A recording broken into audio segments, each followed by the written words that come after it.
Your grandparents didn't just cook. They mastered dishes that we've somehow forgotten, and it's time to bring them back. From lost comfort foods to shockingly simple meals that taste better than anything store-bought, these recipes definitely deserve a comeback. Hush puppy soup is something that combines an old classic which basically amounts to cornmeal tater tots today, but was a really beloved recipe back then. As you may have already guessed, the name of this one is hush puppies, and they were really just cornmeal fried dough balls. This recipe had you incorporating them into a broth, which was definitely one way to take things. The idea was to make this thick and savory corn soup that would have worked on any day of the week. Now, recipes like this really popped up in the 1930s when everything had gone down the gutter, but this was one that people kept bringing back because of how homely and rustic it was. The corn was really straightforward. There was no subtext. What you saw is what you got. You'd smell this in your grandparents' kitchen, and every moment spent inhaling the fragrance was a build-up to a taste that's exactly what you imagined: nutty and buttery, rich corn. The savory-sweet balance was definitely something people loved about this more than anything, except maybe how hearty it was. One of these could really fill you up. You ever wonder what a farmer goes to drink after a long day? Definitely not a can of Bud Light, maybe Corona. What they actually drank was a switchel pie, and that might be the first time you've heard of anyone really drinking pies. Truth is, switchel used to be this 19th century peasant drink that was really popular among farmers. It was as bare bones as you could, and anything less would be challenging the definition of a drink, but this was basically the closest thing to all-natural Gatorade. It was made with water, vinegar, molasses, honey, and ginger. Now, the Gatorade bit comes from the fact that it hydrates you better than one of those bottles with a cheesy quote for every hour ever could. Plus, the molasses and the ginger actually end up making a pretty good tasting drink, all things considered. Now, there was the drink form of this, and there was the custard form of this. That version was more like a chess pie, and it was pretty much known for always having a butter crust. Sound like your thing? Maybe you'd have fit better in the 19th century. Or maybe this is one recipe you should try out in your kitchen this weekend. Pennsylvania Dutch Schnitz and Knep either sounds like a cartoonishly villainous rich megacorporation or a sitcom title. But it's actually this classic Pennsylvania Dutch dish that takes dried apples along with ham and dumplings. See, the apples are the scents, while the latter two are the Knep. The logic behind that is as lost on me as it is on you, dear viewer. But one thing that didn't go over anybody's heads was just how good this tasted. Now, usually bone broths have this weird taste to them that puts a lot of people off, but this was just a really nice smoky broth that had bits of country ham, smoked ham hock, and marrow. It was thick, velvety rich, and it had the perfect texture. On top of that, the dish had so much flavor thanks to the way the Dutch community then cured and salted their own meats. I mean, if you made this now, I don't think it'd taste anything as pure or rich as that, but this is definitely one worth bringing back. Water pie is a recipe that came right out of the heart of the Depression era and was a monument to how sweet desserts are one of the most important aspects of a civilized society. They were something that came out of necessity and scarcity, since nobody really had the means to make anything even resembling an actual dessert, baked or otherwise, back then. In the South and Midwest, ingredients like eggs and milk had dried up completely. So how did your grandparents manage? Well, this pie was something that shook a lot of people because it was possible with just 5 things: water, sugar, flour, butter, and vanilla, which I'll admit were in dangerously low supply all around. But when people had just enough to spare that it wouldn't hurt, they'd make this. Despite having butter, sugar, and vanilla, it's not as sweet as you might think. The sweetness is pretty gentle. It's not really in your face. Most people wouldn't bother with the vanilla because it was just expensive and unnecessary. But if they did, it made the pie go up a notch or two. The vanilla aroma really makes this stand out. And if you recreate this, you should definitely be a lot more liberal with the ingredients. Bavarian-style fried dough, or otherwise known as knee pastries and kniekackel, is as close as Germans are ever getting to proper donuts, I think. I'm just kidding. It was something that was introduced way back when German immigrants had first started pouring into America. including a lot of the people that would come to make up the Pennsylvania Dutch. Now there's some history with your food. The name for it actually comes from a method of stretching dough that's traditional for German cooks, but was foreign to American kitchens. They would stretch the dough over the knee of the baker before they fried it, and while you might think this does absolutely nothing, and while initially I may have been inclined to agree with you, this actually does do a lot.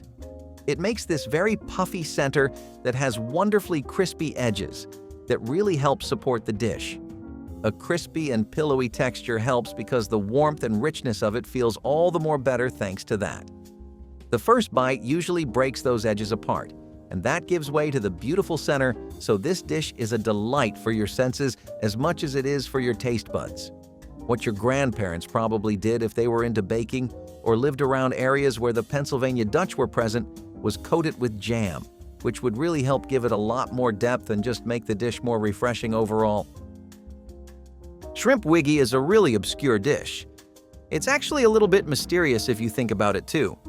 It's a dish that has some pretty limited historical recording of it, so I had to dig into deep waters to get this information for you. But really, it's basically just a shrimp casserole and stew hybrid. Usually people would thicken it with breadcrumbs, crackers, or a really light type of roux. The briny and sweet flavor of the shrimp was really good, especially when the shrimp was fresh or canned. It had a refreshing taste that reminded you of the seaside, and the breadcrumbs gave it a wonderful crunch. Now, most people really try to experiment with different kinds of spices. You had some who would swear by odd amounts of black pepper. Others died on the paprika hill and have been buried there since. Further still, you'll find Worcestershire truthers as far as the eye can see, but the real question is, how do you like your shrimp? This is a dish that really just relies on the natural flavors of its ingredients, so if you're looking for low-effort seafood for yourself, this is a good place to stop. Salmagundi is this really old English-American dish that basically predates even modern salads. It was originally made as this multi-layered petri dish of different kinds of meats, seafood, and eggs along with pickled vegetables, but it really started to take off as a dish that the wealthy would enjoy. Now, if some of you come from money, maybe you've ever heard of this being passed down in the family cookbooks. The other audience Salmagundi found a loving and comfortable home for itself in were ship crews, and the many different kinds of varieties of this they would make.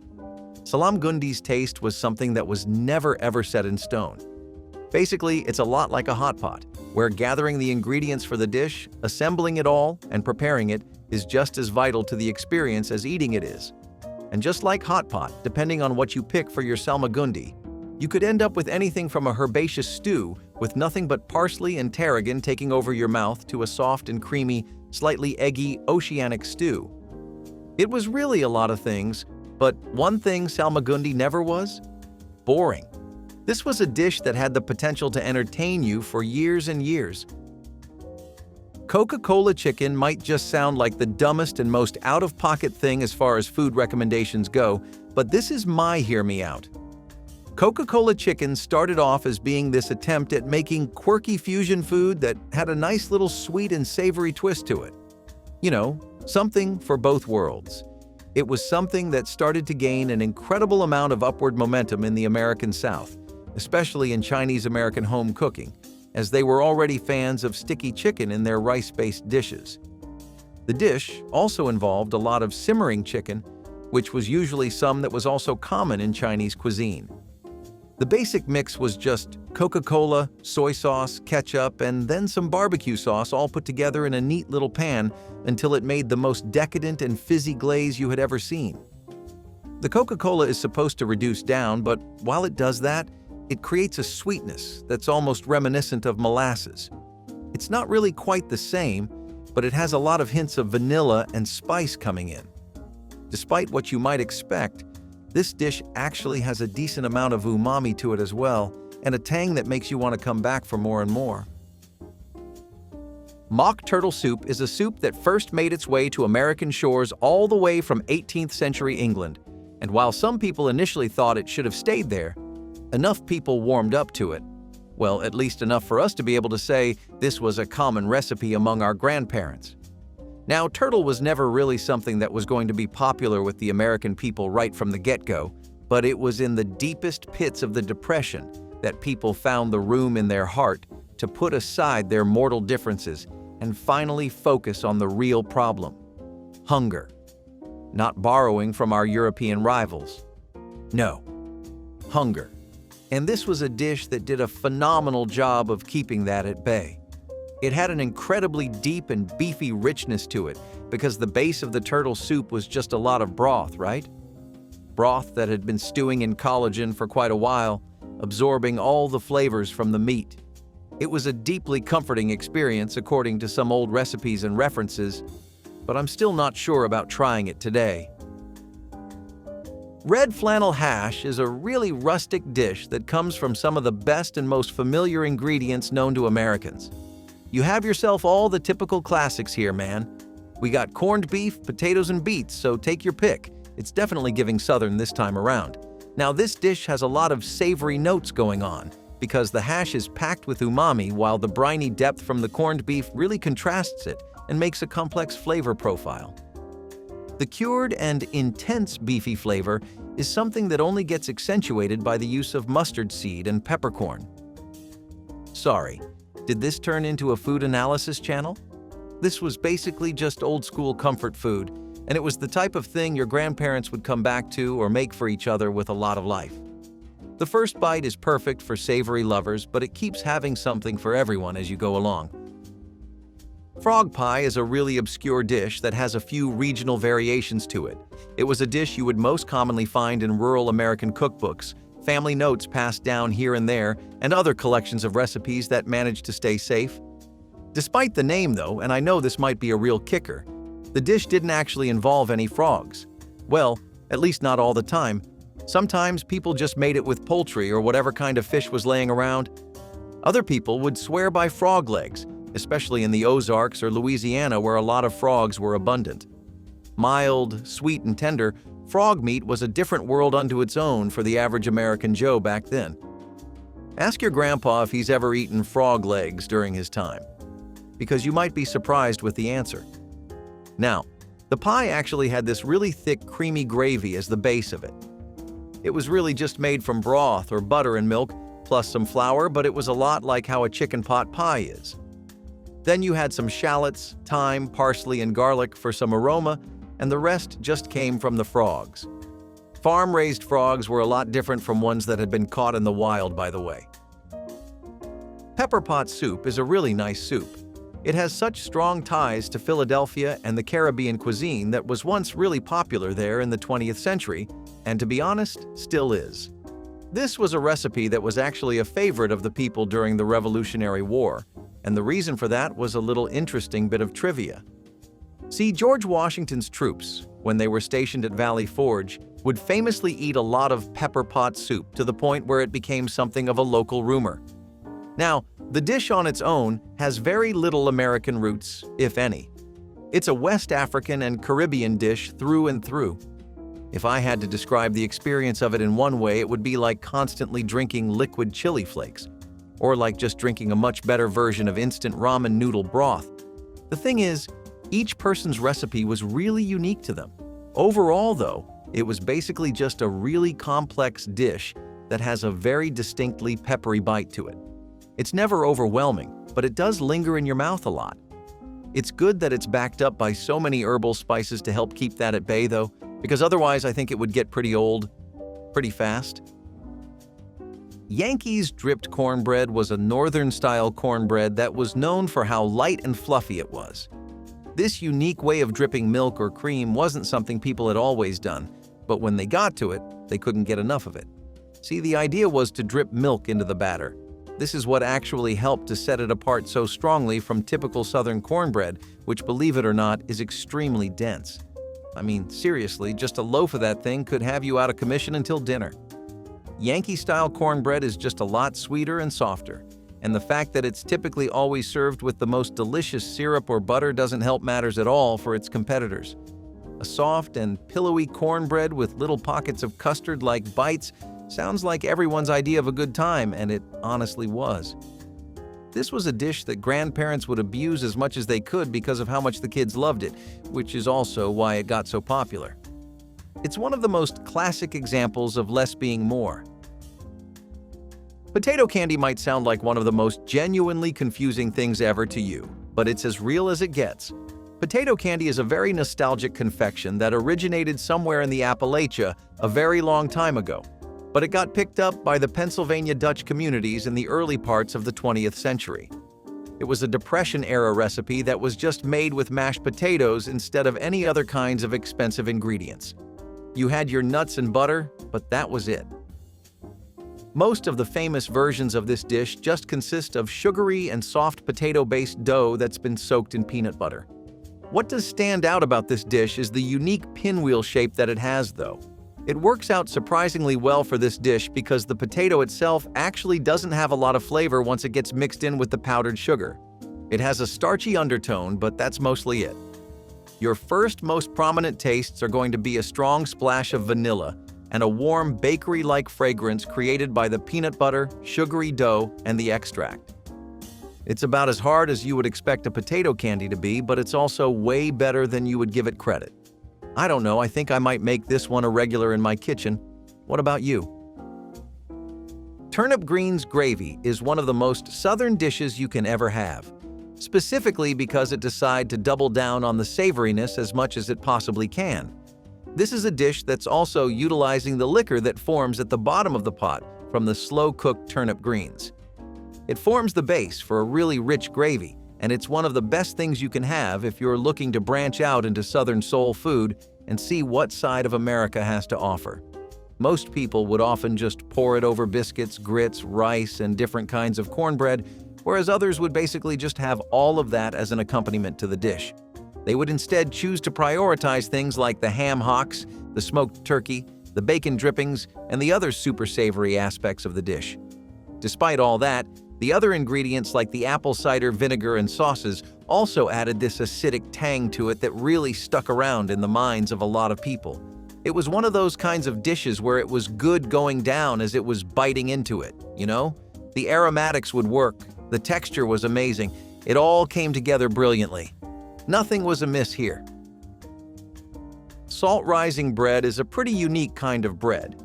It's actually something that dates back all the way to the 17th and 18th centuries, and it was originally said to have come from the Appalachian region. So the name of this recipe might make you think that the salt here is what makes the bread, rise.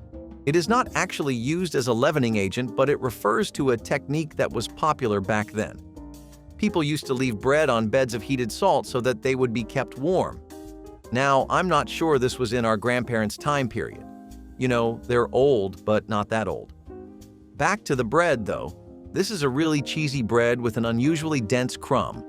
It has a texture that's very unique to it, which I can only describe as a very vintage bread that's been kept warm just perpetually. It used to be a real hit back in the day, but maybe this is one you guys would debate bringing this back? Carrot marmalade could never quite rise to the heights of carrot cake or cobbler, but that doesn't mean it doesn't have a very valid place in history and this list. So carrot marmalade used to be something that originated and came to us from Britain, but it actually got really popular in North America. Plus, this is still a recipe set in our grandparents' time. Especially if your grandparents were from the early parts of the 21st century, when wartime rationing had become the norm for everyone's daily routine. In those times, citrus fruits had become really scarce because most people had just plucked the markets and harvests dry. The popular alternative started to be carrots for how naturally sweet they were. Plus, they had a lot of pectin, which is something people used in this marmalade. The idea is to cook the carrots with a mix of zest and sugar until it hits this almost jam-like consistency. It's almost just kind of like a tart spread, really, but with all the magic of carrots. Plus, did you know people used to use marmalade for cake fillings? It's pretty much the precursor to carrot cakes. If you ever wanted to point at a dish and use it to showcase the sheer innovativeness of American cooks in hard times, you'd have to at least consider cabbage pudding. That is, if you don't pick it entirely. This is a recipe that is so far back from the past that it predates our way of life entirely. I mean, the entire reason cabbages were so trendy back then was because of how easy they were to preserve and how long they would last. In a world with no mass refrigeration, that's a pretty damn good deal. Not only did it last an incredibly long while, this was a real all-rounder too. Cabbage pudding could be served sweet or savory, whichever one you're more comfortable with. So the savory version basically is just shredded or diced cabbage being mixed with ingredients like bacon and eggs or breadcrumbs, sometimes all three. Then you would bake this until it would achieve this really custard-like consistency that was irresistible. The sweet version followed the same process, but you would switch out the savory ingredients for sweet ones like sugar and warm spices. Another difference is that it really worked well as a soft pudding instead of a custard. It also worked great as a pie. See how versatile this is? Now, you might have never heard of something called grape catsup. How could you? After all, it's been totally forgotten now, but uncovering lost history and food at the same time is what we are here to do. So today, I'm going to start by bursting your ketchup bubble. Did you know that people used to make fruit-based ketchups besides just tomatoes? Stuff like grapes, which would usually be Concord or some other top-tier variety, were very popular back in the day. People even used to make the condiment out of mushrooms, whether or not you can believe it. It was actually about as popular as regular tomato ketchup is nowadays. People used to take mushrooms, salt and spices and vinegar and throw all that in to make a lovely little mushroom ketchup. So grapes, in comparison, can't be too out of pocket, right? Besides, it went with a lot of things, and it did a pretty good job of being a sidekick. The most common pairings for grape catsup would usually be roasted poultry and roasted duck, and that was because a lot of people thought that they were great as a condiment for those dishes. Plus, catsup is a little different because it's distinctly more aromatic than it is overwhelming, so it's always a joy to have around. Nowadays, it has seen a slightly small revival, but nothing big enough to really say it's back, you know? Beaver tail soup has history in several different areas that go back several different long roads. From indigenous peoples to French trappers and European poachers, fur traders, it seemed like everybody wanted a piece of the beaver pie, if not the whole thing outright. Beaver tails are a prized possession in indigenous culture and have been a long-respected part of that culture for as far back as anyone can remember. Now, of course, there's something in it for them too. Beaver tail fat happens to be extremely rich in fat, and a lot of tribes relied on it as one of their most important and accessible sources of energy. Despite what you might think or not think about the little rodent, their tails were also valued for their fur, and beavers fetched quite a decent price on the market. I mean, catching one of these meant you were going to have a good week, but if you caught yourself a few, or an entire bundle, then you were looking at a petty lucrative sum. It's a bit sad to say, but that's really just how it went down. Despite that, beaver tail soup wasn't a source of constant discontent about how they're poaching all the beavers. It was also one of people's biggest comforts. Now, one of the most common uses of beaver tails was the soup you would make out of it. This was an emergency ration, supper, relief in the winter, a medicinal broth, and comfort food all in one. It was a very versatile recipe that had more uses than the next 10 things we can cook up, which is exactly why I think it's worth bringing back. Corncob jelly is another really popular one that your grandparents used to make a lot, but just never bothered telling you about. You ever wonder what people did with all those cobs after they had plucked every last kernel of corn from them? Well, some people would throw them away, others would just play around with it, but some real smart ones would boil the thing and make corncob jelly out of it. Yep, turns out that corn cobs contain a lot of the same stuff that's used in grape catsup, which would be pectin. When it gets boiled, this does get released, and in the end, we all get to experience some very corny and gelatinous fun. It was also a way for people to ensure that absolutely nothing at all ever went to waste, as even using the cob of the corn was seen as a sign of respecting the food you were working with. Now, people basically just had this like a jam or a spread, but that doesn't mean it's something you should take lightly. This corn cob jelly packs a serious punch. Snow pancakes are a really old farmhouse recipe that pretty much uses fresh snow that's got maybe 2 or 3 minutes tops on it as the key ingredient of the pancake. This version has natural ammonia and air bubbles, which, believe it or not, serve as their own organic automated leavening agent. Kind of cool, right? It's also pretty much what makes the pancakes that light and fluffy to begin with. The recipe for these pancakes is something that would vary from user to user, with some people mixing fresh snow with tear flour and eggs, while others would really go overboard on the baking powder.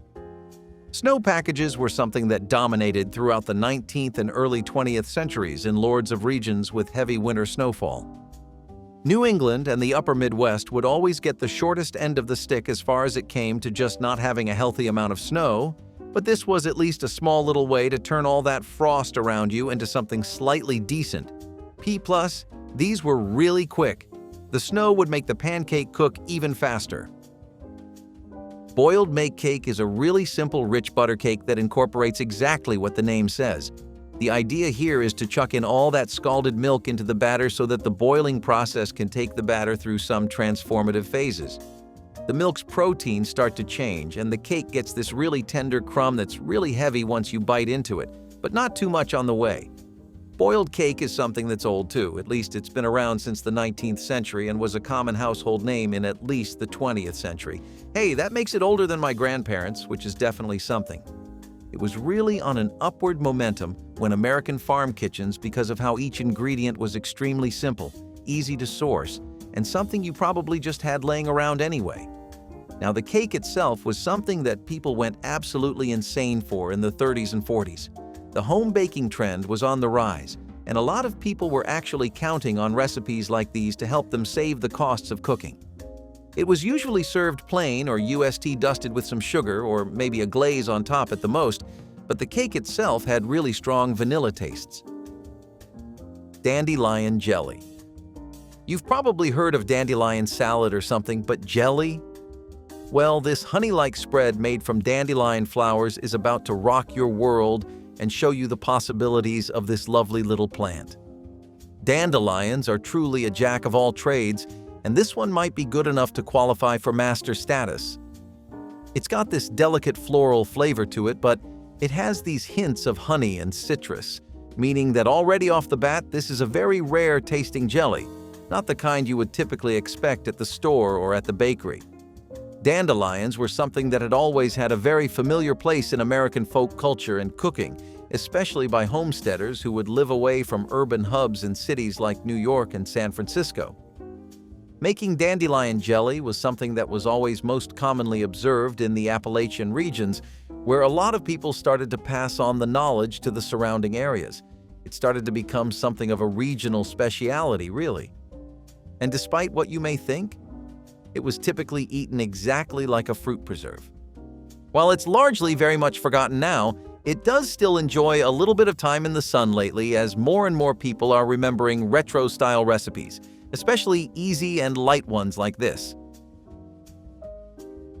Floating island dessert is this really classic and elegant dessert that you may remember from the time where everybody in the country had a vested national interest in exploring French cuisine and cooking top to bottom. This time, the dessert consisted of this poached meringue, except there would be several of these, right? And I just want you to imagine the kind of poached meringue I'm talking about here. You have to understand that despite how we've used words like light and airy a lot throughout this video, there may really be no better example of those words than the meringue you would experience with this dish. Now, a collection of these meringue islands would end up floating on a pool of crème anglaise, which was really just a fancy way of saying vanilla custard sauce. Excuse my French. The dessert was really melt in your mouth, and it had this beautiful air of elegance to it. It's a dish that I won't say is completely gone from the face of the earth like some of these other ones, because it is still a sophisticated dessert you can find at some aristocratic restaurants and gourmet European dining joints. However, it's really got a long career at this point. I mean, this recipe has been a local resident of everyone's kitchens here since what? The 17th century? Forget my grandparents. I think my bloodline may have started back then. And it's amazing how it has managed to go through so many years while not really ever changing much from its original flavor. Even the version we have today is a refinement, but it hasn't lost the flavor of the original recipes. Southern skillet cornbread has been a beloved memento of the South for many decades to the rest of the nation. But in the area, it is a tradition that goes back all the way to the 18th century. History books tell us that it comes from Native American cuisine, and it makes sense since a lot of Native American cuisine was very cost-effective. It is kind of everything you would want in a home-cooked meal, easy on the wallet, simple ingredients you can find at any nearby store, and little prep time. which means you can get your cravings fulfilled immediately. Plus, most cooks back then were so accustomed to it from a lifetime of making cornbread in these cast iron skillets that they could make it much faster than even an experienced cook. Guess experience counts for something, especially when you have 40 to 50 years of it, right? Since we're on the topic of pies, cherry pie was another one of Grandma's culinary masterpieces. This was the kind of dessert that made any bad day 10 times better with just one bite. Traditionally, cherry pie was made with sour cherries rather than sweet cherries. Morello cherries were one of the most common kinds of cherry used, but other varieties such as the black cherry were also popular. So, cherry pie is considered one of the most iconic pies in America, second to only apple pie. There's a famous story about young George Washington chopping down a cherry tree and then confessing to it saying, "I cannot tell a lie." Legend says this cemented the importance of cherry in American history and inspired our grandmas to add the fruit to their delicious desserts and meals. Cherry salad was another popular dessert back in the day. Buttermilk coconut pies were usually 9-inch pie crusts filled with this rich, thick buttermilk custard that had these tropical notes of coconut accompanying it. Most people in the 1900s had this locked down and would regularly make it, passing the recipe on to their kids so that they could make it for their children one day. You cannot teach your grandmother to suck eggs, though, and neither can you teach her how to make a better coconut pie. Whether it was the amount of buttermilk, the flaky but crumbly crust, or the custard filling that lured you into an incredibly peaceful food coma is beyond us. Buttermilk coconut pies had it all, though, and no one knew what the secret was. Was it how they beat the eggs to perfection, or the small window of a few seconds between perfectly golden brown and overdone? Either way, making one of these was like a Tuesday afternoon reflex to many grannies. As a country, we can thank Texas for a lot of things. Tex-Mex cuisine, an infinite supply of memes thanks to country music, rodeos, some of the nicest BBQ sauces you'll ever have, and a guaranteed chuckle every time you have to speak to a redneck Republican. If you want to keep adding to the list, a good chili con carne is something that'll make you even more thankful the state exists and has developed into the savory jackpot it is. The dish pretty much means chili with meat, and it's a wonderful blend of beef, chilies, and spices with roots in the Mexican borderlands.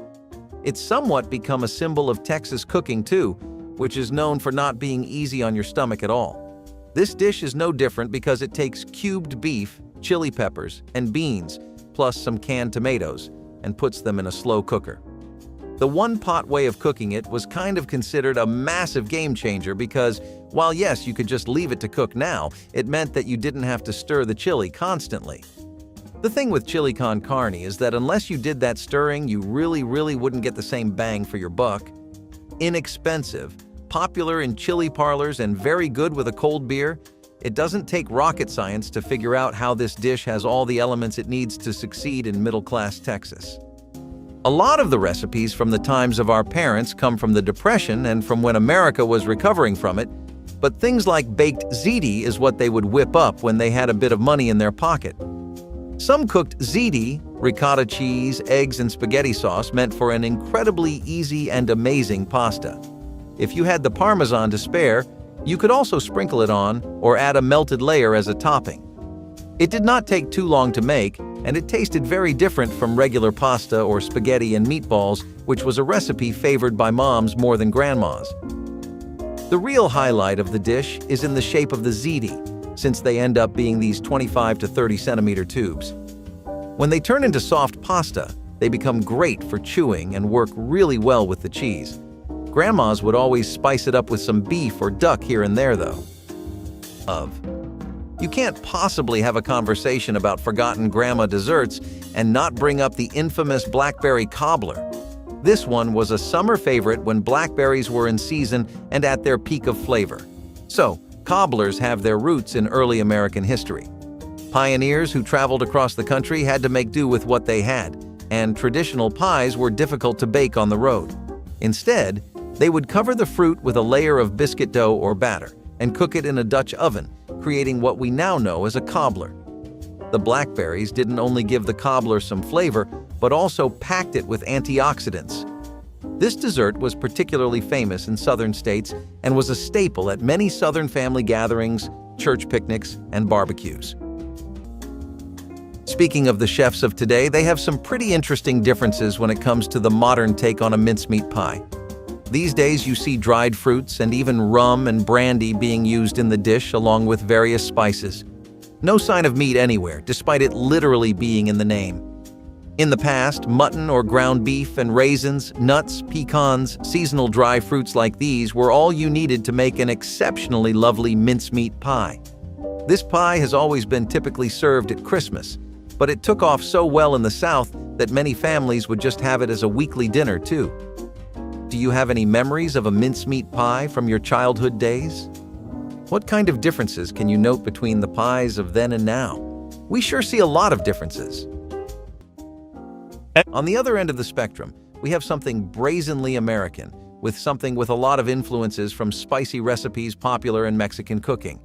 I was expecting something that would set you on fire like you were, but tamale pies are actually pretty neat in that regard. They're kind of like a build-your-own burger because you can adjust a lot of things about this to create your own tamale pie specific to your tastes. Basically, there's no universal standard, no golden rule of thumb you need to follow here. That's probably why it became such a well-loved middle-class dish, because it meant that people could easily tweak the recipe however they needed according to whatever was there in the pantry. Hey, sometimes it's the last of the month and you just don't have a lot of oomph going on in your pantry. Sometimes you get a slight bonus and you decide to get that better, premium cut of meat. Both times can be a tamale pie night if you're down. You couldn't say that before the slow cooker because it meant that you'd have to spend a lot of your day babysitting the dish, but now, the dish just makes itself really. If you want a tame introduction to Mexican food, tamale pies might be a good place to start, or if you just like tomato sauce-based pies with chili seasonings and cornmeal. If you were going on over to your grandparents for a casual Christmas or Thanksgiving visit, you may have been surprised to find that the dinner table was anything but casual, with delicacies like squash casserole. Creamy, crunchy, and filled with cheddar cheese and crackers, it is an all-time favorite that has been a staple of holidays and birthdays in many households. It was more popular to correctly reflect past tense in the 20th century, which explains why you would usually only find your grandparents making it, and back then, it would be very common to have this at potlucks. Some households still have it at theirs, but the trend has taken a bit of nosedive with the cracker and cheese combo taking a bit of a backseat. That only goes for if you are ordering a squash casserole from a restaurant though, because from the hands of any American granny, it was a dish impossible to resist. You and I both know this list would be incomplete without the mention of classic whoopie pies. Now, these come with an interesting origin story. Whoopie pies are believed to have originated in the northeastern United States, particularly in Pennsylvania Dutch country, or Maine. According to legend, when Amish women would bake these treats, their husbands or children would exclaim, "Whoopie!" upon finding them in their lunch pails. And let's be honest, we all did that little whoopie when we sighted this one in our grandma's fridge. So these were a perfect cross between a cake and a cookie. But despite their name, they were more like mini cakes than actual pies. These were the best on-the-go treats that you could just grab on your way out. Also, here's a fun fact. In 2011, the whoopie pie was named the official state treat of Vegetable pie recipes go all the way back to Europe, but this is about America, so let's stick to the Cliff Notes version of our history tour. Sweet potato pie actually got very popular in the southern parts of the USA during the colonial era, when America was still a colony under the British Empire. Sweet potatoes had always been used by Southern folk in their desserts. Initially, the vegetable was popularized by Black American households that spread their magic across the nation. It gets more interesting, though, as word is they got the idea from Native American cooking practices.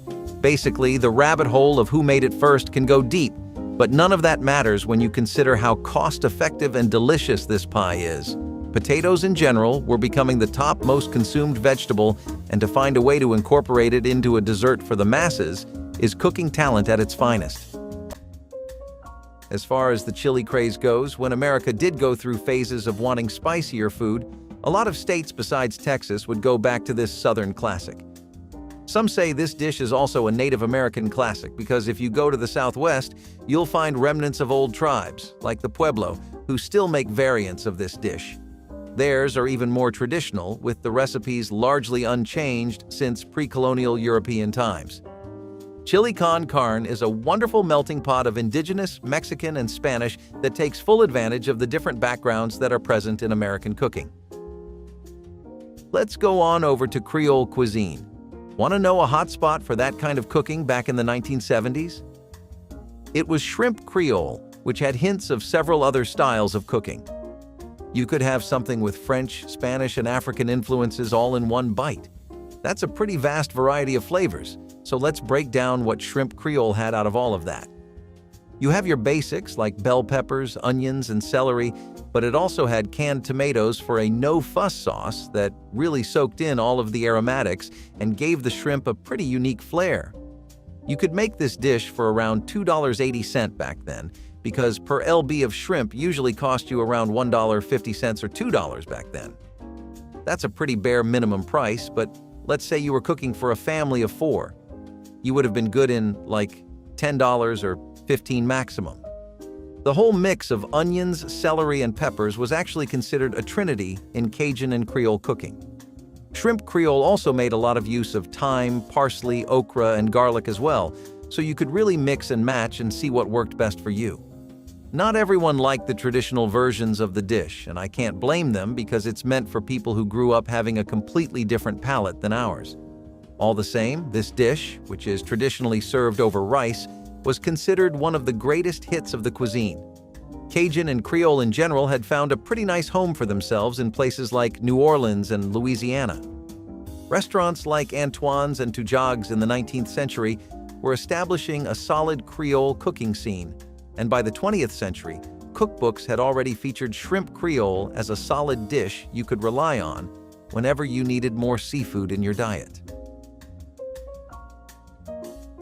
There are some baking challenges that only your grandmother is equipped for, and making the pinnacle of brown butter sweet potato pies was one of them.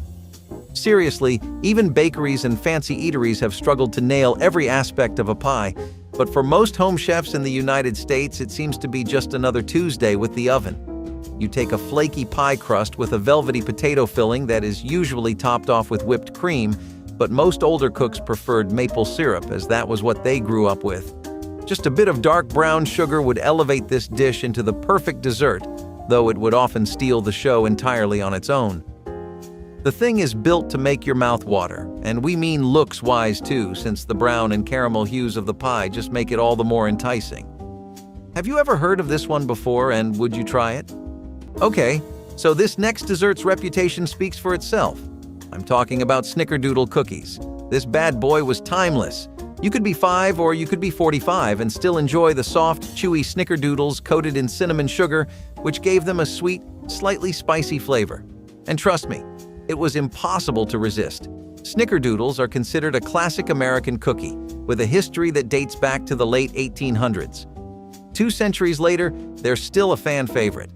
Now, you could get these at many popular bakeries, but nothing beats what Granny whipped up in minutes back in the day. This biscuit was the star of Grandma's cookie jar, and always the first one to disappear. Let's take it up a notch with some fancy pies instead of basic ones, and the cranberry chiffon pie does not disappoint by any means. Like a dish torn right out of a baking simulation game, with cranberry juice, oranges, egg whites, and more, this pie looks just a little better than it tastes. If the taste is a 10 out of 10, then we are dealing with a 10.5 in terms of appearance. Some things just go past your expectations, do they not? This was a pie you could find both in bakeries and in the homes of your family as you would visit, but there was nothing like a fresh chiffon pie right out of Grandma's oven. Navy bean soup, as the name implies, is one right out of the cookbooks of the military. See, all those soldiers get so awfully tired from traveling to other countries all of the time, they end up needing soups filled with ham and cured pork to put some pep in their step. Navy bean soup was particularly nice for 2 reasons. It was already cheap, which was kind of the theme of the time with the World Wars. But even after that, the habit of rationing and using cheap ingredients for military ventures didn't really go away. Anything that cuts costs, right? navy bean soup definitely knew how to save money. And once slow cookers became a thing, it was saving time too. The second reason is that it was pretty easy to make wherever you were, and it was easy to carry around too, in pots or a thermos. This meant that it was the perfect military food. Healthy, easy to make in bulk, and easy to carry around. Don't think it takes a genius to figure out why they abused this recipe to the moon and back. Now, mashed potatoes and gravy need no introduction or explanation. Everyone and their mother's mother has had it. But did you know how good they were at making it? Receiving this dish from the chefs of generations ago was an entirely different experience in comfort. We do not know what spices they would mix, as each area had its own variations, with some even using mushrooms. Most popular was coriander, thyme, black pepper, and some oregano. The gravy would even put KFC to shame, if we are being completely honest.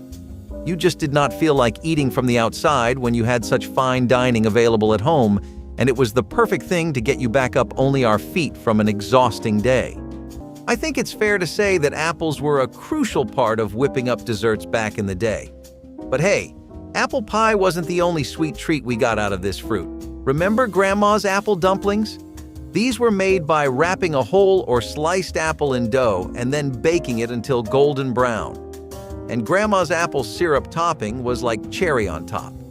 This was a labor-intensive dessert, which is pretty much why it's associated with Grandma's kitchen. The process of peeling, coring, and stuffing the apples and then carefully wrapping them in dough was a true labor of love. This one was commonly enjoyed as a dessert, but no one judged you if you ate it as breakfast. I mean, pair it with a cup of coffee and your taste buds will thank you. Since we are on the topic of tropical pies, let's take a look at chocolate haupia pies, which were a pretty regular staple of Hawaiian cuisine. These also had their fair share of coconut-based goodness, as they would be covered with a coconut haupia layer that would be made using thickened coconut milk. Then you would just layer the chocolate into a pie crust and top it off with however much whipped cream you fancied. Next to hula pie, this is probably one of the most famous pies to ever come from the island of Hawaii, and even McDonald's had their own brief take on it, though it came nowhere close to the bangers you would experience from the locals. If you are one of the people who enjoys a good coconut-based dessert, then maybe try this one out someday. There is probably a good reason why it got so popular across America. I'll forgive you for thinking this is another showcase of how we tried to copy other countries' culinary mojo, because Swiss steak does sound pretty well Swiss. What might raise your eyebrow is that this is actually a purely American dish. It involved braising, which is a kind of slow cooking that tenderizes any cut of meat to the maximum, and this one involved a round steak in a tomato-based sauce with bell peppers. It was a pretty big classic in the 30s and 40s. Whenever people could afford to get some cuts of meat, they were usually cheap, and as a result, they were more than likely to be tough ones. A dish like this that could take even rubber disguised as beef and turn it into a buttery, smooth steak was a godsend in those times.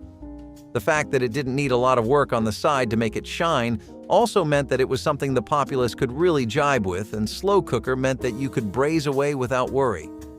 It wasn't one of the most popular steaks ever, and of course, if you were working with recipes that were centered around making better cuts of meat shine, you'd probably get a more decent steak experience, but it was a homely meal to have after a tough shift or a day spent taking care of the kids. Can anyone ask for more relief? Especially when cooking, it became a non-issue later on. Beef stew is a nostalgic childhood dish nobody can go without. Fresh pearl onions and a broth made out of the beef stock were the tricks to an unbeatable stew that is sorely missed every time you eat one that is not your grandma's. The modern-day beef stew involves an entire list of 10 ingredients for better readability that feels more like an overdone broth mixed with a lot of toppings. But that is because beef stews have gone a bit out of fashion unless you are in the South. This is also because beef stews today are usually made with red wine as a base. But the hearty and vigor-filled ones of your childhood were all about keeping it simple with vegetables and a solid cut of beef. Well, rice pudding is also one that wasn't just delicious, but also healthy. Don't you love it when sweet treats come with health benefits? Talk about a good deal. So, I'm sure I don't need to get into the nitty-gritty of this one because who doesn't remember the taste of rice pudding? It started out as a way to use up leftover rice and soon became the dessert that had everyone coming back for seconds. Not only this, but rice pudding was one of the easiest desserts to make and was made with ingredients easily found around the house like rice, milk, and sugar. Rice pudding originated in Europe and was brought to the States by European immigrants. Our grandmas decided to take the classic dessert up a notch by adding some key ingredients like vanilla, nutmeg, maple syrup, or cinnamon. Now, with the change in tastes and trends, this one never made it to big restaurants, but let's be honest, Grandma made it better than any Michelin star chef could possibly have. It's something about making sweet treats with a whole lot less sugar and a whole lot more love. The goodness of a peanut butter cream pie does not have to end at just the ones you get from Little Debbie's, at least not for a lot of families that grew up with the confection. It was a very balanced harmony of flavors that were a bit unfamiliar when you thought about the fact that they are in a pie, but it made them work just as well as any other classic. Peanut butter and cream cheese will surprisingly go very well together. There are even no bake versions, which make it a lot easier to whip this up or even get a batch going. Actually, most pies in this list have no bake versions, and one thing you will notice even with this one is that a lot of them are incredibly easy to make. Not at all as complicated as the show-stopping desserts of today, perhaps keeping it simple is where the real magic lies. After all, nothing ever went wrong with an extra helping of peanut butter. Ropa vieja is a nostalgic dish, though it doesn't have the same long-standing popularity in America. If you go to Spanish communities here, you'll definitely find a similar sentiment in people's hearts, but you'll also find some of the most eye-popping plates of food you'll ever see. Don't even get me started on the tastes, because this takes the basics of Cajun cooking and makes it as explosive as we know Spanish cooking to be in terms of flavor. Cuban immigrants are again who we can thank for introducing this to us in the first place, since they were the ones that made Spanish cuisine pop off in Florida and its cooking scene. It's a comfort food of the decade, definitely, and the most popular one for Ropa Vieja was arguably the 1970s. That's because it was never again as accessible as it was back then when people got the slow cooker. They were excited to try out all these dishes that previously they just didn't have access to. It's kind of like when you get a new car and you just can't wait to take it for a test run. Cuban American households were already using this dish heavily, but Ropa Vieja meant that now, the broader Caucasian audience could finally bask in a masterclass of flavors, spices, and seasonings too, after so long. Speaking of how different things were in their time due to the economical strife, one thing that got really popular back when your grandparents were still young was sausage gravy and biscuits. This might seem like an outlandish combo to us today, and we admit it takes a bit of getting used to, but the magic is all in the gravy.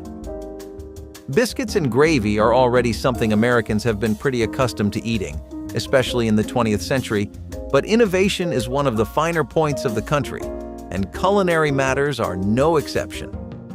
People eventually found out that using pork sausage crumbles enriched the gravy and made it irresistible, especially if they were smoked. Usually biscuits like jumbo buttermilk ones make for a great side to the dish, but even the gravy alone was worth eating on its own. Okay, so this next one was a staple on Grandma's dinner table during the holidays. Yeah, I'm talking about the spice cake. Come on, there's no way you don't remember this bad boy. Spice cake had been a beloved dessert for centuries, with origins tracing back to medieval Europe. The use of spices like cinnamon, nutmeg, and cloves in cakes became popular during the 18th and 19th centuries after these ingredients were brought to America. Someone's grandma decided to add spices to an old-fashioned cake batter, and let's just say we're extremely grateful for it. This cake shaped many childhoods as its aroma marked the start of fall and holiday season. From Thanksgiving days to Christmas mornings, this one was always sitting in the kitchen for anyone who wanted a taste of the season. We all love a good chiffon pie cake, and grandmas are known to get pretty busy with them, especially if it is for a special occasion. We are not sure if Halloween comes into that for you, but for many kids in the late 1900s to 2000s, you could not celebrate October's finest activity without pumpkin chiffon pie. made with a custard filling that used pumpkin and mixed with egg whites beaten to sheer, creamy perfection, gave the pie a fluffy meringue-like texture that really did justice to the chiffon genre of desserts. Plus, the granulated sugar brought out the best within the pumpkin. Grandmas all around had perfected the art of making sure the gelatin mixed as well as it could with the egg whites, and that is what made their pies so incredibly airy and weightless. Pork and sauerkraut are things that come right out of German-American communities. Put this in a pot and leave it to cook, and let the fragrance carry you right to the streets of Munich and Prague, where New Year's celebrations meant that everyone had an incredible amount of pork and sauerkraut available all the time. It's definitely a historical middle-class dish associated with the late 1900s, and the slow cooking meant that even really tough cuts of pork could become tender, soft, melt-in-your-mouth slices of pork that got anyone's appetite going. When people were exploring foods from other countries, Pennsylvania in particular took a big interest in German food. Maybe because it had its fair share of German-American communities, or maybe because it was just that good. But either way, if you wanted to take an express tour into what German eating felt like, you would go on over to the Midwest or Pennsylvania to try this. Pot roasts have been as much a part of the grand scheme of American culture and cuisine as anything else on this dish, and each area, state, and neighborhood has their own ideas of what one should look like. Were you the kind of kid that grew up on beef chuck roast, potatoes, a beefy broth, and carrots in your roast? Maybe you had boneless chuck roast, olive oil, bay leaves, and stuff like that instead. These are just the few variations you can expect to find when it comes to a good, well-done pot roast. The perfect party snack or a great one to pull out for an incredibly large family dinner with the in-laws and extended family, this is one dish that never fails to pull through, especially when a seasoned cook is behind it. Next up, we gave the rhubarb pie. This is another one of Grandma's treats that wasn't too sweet or heavy on the stomach. It was a springtime hit made with fresh rhubarb sugar and often a touch of cinnamon or nutmeg. Rhubarb grows abundantly in gardens, and this recipe was the perfect way to use it up and celebrate the flavors of the season. Remember when we'd wait all year long for spring to come just for a slice of this one? Well, some grandmas canned or froze the rhubarb to use throughout the year. Rhubarb is naturally quite tart and can be too sour to eat raw. In pies, it was typically paired with sugar to create a more palatable and balanced flavor. Grandmas often experimented with different amounts of sugar and other ingredients like strawberries to complement the tartness of rhubarb. One blessed thing about the hand of a passionate grandparent cooking for their favorite family members is that they always knew how to get the best out of the bland and boring. Things like apples were suddenly key players in cultural delicacies like apple cider vinegar pie, when before, parents would struggle to get their kids to even maintain eye contact with an apple for more than 10 seconds. Granted, these were sautéed apples with vinegar, vanilla, cinnamon, and a lot of time in the oven, but they were still irresistible. A good cinnamon or maple syrup was the perfect sauce to round this pie off and bring its full potential as an acidic but sweet slice of heaven out. Apple cider vinegar has been a popular hit in America for many decades now, and it does not look like the grandparents of today intend to change that. Mulligan stew is a dish that's often associated with lower-class cooking, and it was even something that homeless people relied on to get by the week. It can be best described as a makeshift meal, though if I were being fully real with you, it was just the best you could make out of whatever scraps you had. What I couldn't tell you is how nice this actually ended up being, and the invention of the slow cooker meant that it took a lot less time to make. You could make it with potatoes, vegetables, or even dumplings, and it has evolved from a meal that you'd usually associate with horrible times and poverty to a staple of home-cooked one-pot meals. Working and middle-class families often resort to this when they want to take care of everyone's appetite in one go, and man, it really works. Speaking of cheddar cheese and nostalgic family meals, we cannot go without mentioning the ever-timeless King Ranch chicken casserole. This is definitely a dish for those people who feel like casseroles without meat or protein of any kind are missing something and do not feel as fulfilling. It would take about an hour to cook, but this did massive numbers in every neighborhood from Detroit to Texas. Especially more so in the South, it was a common practice for families to preserve their King Ranch chicken casserole recipes. The real strength of the dish was that you could use as much of the ingredients as you wanted, letting you double or even triple the dish, an advantage that Southern grandmas would very often use when they were in the mood to dote on their grandkids. Maine. So, blondies are the butterscotch-flavored cousins of brownies and are also often called blonde brownies. Surprisingly, blondies actually predate brownies. Recipes for molasses-flavored bar cookies, which are considered early versions of blondies, appeared in cookbooks as far back as the late 19th century, before the more famous chocolate brownie took the spotlight. Grandmas often baked these when they wanted a break from chocolate treats. While brownies may have overshadowed blondies for a while, blondies have been making a comeback in recent years. They've become a trendy dessert at cafes and bakeries, where they're often topped off with gourmet ingredients like toffee bits, browned butter, or even... That wraps up old recipes our grandparents left us with. Comment which recipe reminds you most of your grandparents, and don't forget to like and subscribe.